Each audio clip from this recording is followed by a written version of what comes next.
سے کہا گیا ہے کہ فواد چودھری کو آج ہی جو ہے وہ اسلام آباد پولیس کے حوالے کر دیا جائے. تو میڈیکل رپورٹ سے یہ مشروط ہو گیا ہے, تو جیسے ہی میڈیکل رپورٹ کلیئر آئیں گی ان کو بھیج دیا جائے گا, اسلام آباد پولیس کے حوالے کر دیا جائے گا. جیسے لاہور ہائی کورٹ کے حوالے سے آپ نے کہا ہے کہ ان کی اس مقدمے کو جو ہے وہ چیلنج کر دیا گیا ہے, وہاں پر درخواست ضرور دائر ہوئی ہے لیکن ابھی اس کی جو ہے وہ سماعت مقرر نہیں ہوئی ہے. جیسے ہی درخواست سماعت کے لیے مقرر ہوگی تو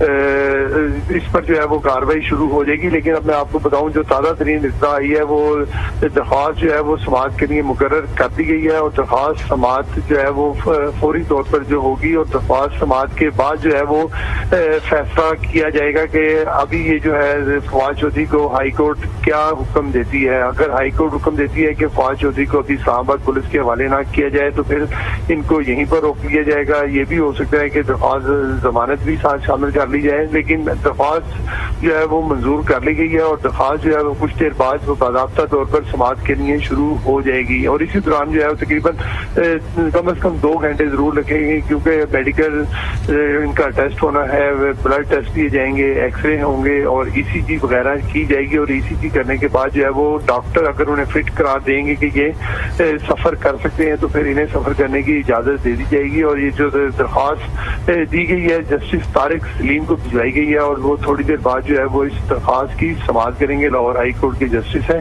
اور وہاں پر جو ہے وہ پھر فیصلہ جاری ہوگا کہ آیا ان کو یہیں پر رکھنا ہے یا پھر اسلام آباد پولیس کے حوالے کرنا ہے. یہ بھی ہو سکتا ہے کہ ایک صورتحال یہ بھی ہوتی ہے کہ ہائی کورٹ یہ بھی کہہ سکتی ہے کہ یہ کیس کیونکہ ہمارا بنتا نہیں ہے. ٹھیک ہے سلیم, آپ ہمارے ساتھ لائن پر رہیے گا. طارق کی طرف چلتے ہیں. طارق بتائیے کہ کیا اپڈیٹس آ رہی ہیں لاہور ہائی کورٹ کی طرف سے؟ جی, لاہور ہائی کورٹ میں کیونکہ پٹیشن جو ہے وہ دائر کر دی گئی ہے اور اس سے قبل لاہور ہائی کورٹ کے چیف جسٹس امیر بھٹی نے اس کیس کی سماعت کرنی تھی, لیکن اب انہوں نے اس کی سماعت آج کے لیے جو جسٹس طارق سلیم شیخ ہیں انہیں یہ پٹیشن جو ہے وہ ارسال کر دی ہے اور اب وہاں ان کی جو ہے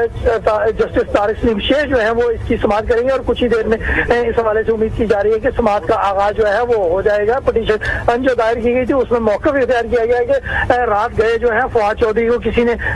نامعلوم افراد نے گاڑیوں میں اغوا کر لیا ہے اور ان کو کسی قسم کی کوئی پہنچ نہیں دی گئی. بتایا جا رہا ہے کہ پولیس نے انہیں اغوا کیا لیکن کوئی ایف آئی آر بھی نہیں بتائی گئی اور نہ ہی کسی کو کسی قسم کا کوئی اطلاع دی گئی ہے, لہٰذا ان کو بازیاب کروایا جائے اور جو پولیس نے ان کے خلاف جھوٹا مقدمہ بنایا گیا ہے اسے کالعدم قرار دیا جائے. یہ درخواست جو ہے احمد پنسوٹا وکیل ہیں ان کی جانب سے جو ہے وہ دائر کی گئی ہے اور عدالت ابھی کچھ دیر میں اس کی سماعت پہلے مقرر کی تھی. Chief justice Lahore high court Amir Bhatti نے اس کی سماعت کرنی تھی لیکن اب یہ کیس جو ہے جسٹس طارق سلیم شیخ کو جو ہے منتقل کر دیا گیا اور کچھ دیر میں وہ اس درخواست پر باقاعدہ سماعت کا آغاز کریں گے. جی ٹھیک ہے, طارق خان ہمارے ساتھ رہیے گا. سلیم شیخ کی جانب چلتے ہیں. سلیم, یہ جو سماعت ہے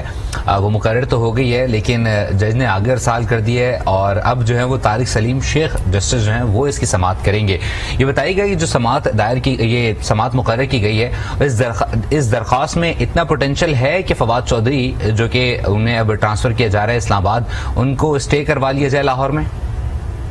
جی دیکھیے, یہ تو آئینی اور قانونی ماہرین بتائیں گے لیکن جو اس درخواست میں پلی اختیار کی گئی ہے وہ یہ کہا گیا ہے کہ انہیں حبس بجا میں رکھا گیا ہے, انہیں غیر قانونی طور پر جو ہے وہ پولیس لے کر گئی ہے جبکہ پرچے کی جو کاپی ہے وہ بھی سامنے آ گئی ہے اور ان کو جو متعلقہ عدالت میں بھی پیش کر دیا گیا ہے اور متعلقہ عدالت نے راہداری ریمانڈ بھی دے دیا ہے. اور اس سے اب بظاہر یہ لگتا ہے کہ وہ قانونی ضابطے جو ہیں وہ اس کیس میں پورے ہو گئے ہیں. لیکن کیونکہ یہ جو درخواست دائر کی گئی تھی اس میں بنیادی جو وجہ ہے وہ یہی بنائی گئی تھی کہ ان کے خلاف کوئی مقدمہ نہیں ہے اور ان کو جو ہے حبس بجا میں رکھا گیا ہے پولیس کی طرف سے اور نامعلوم افراد کی طرف سے جو ہے وہ لے کر چلے گئے ہیں. اگر یہ عدالت میں جائیں گے اور عدالت جا کر جب وہ ایویڈنس پوچھے گی اور عدالت کو جو ہے اگر حکومت کی طرف سے جو وکیل ہوگا وہ بتائے گا کہ ہم نے تو پنجاب پولیس نے یا لاہور پولیس نے کوئی گرفتار نہیں کیا, ان کے خلاف جو مقدمہ ہے وہ تو اسلام آباد پولیس نے درج کیا ہے. یہ یہاں پر کیونکہ ہمیں اسلام آباد پولیس نے آ کر آگاہ کیا اور ان کی ہم نے صرف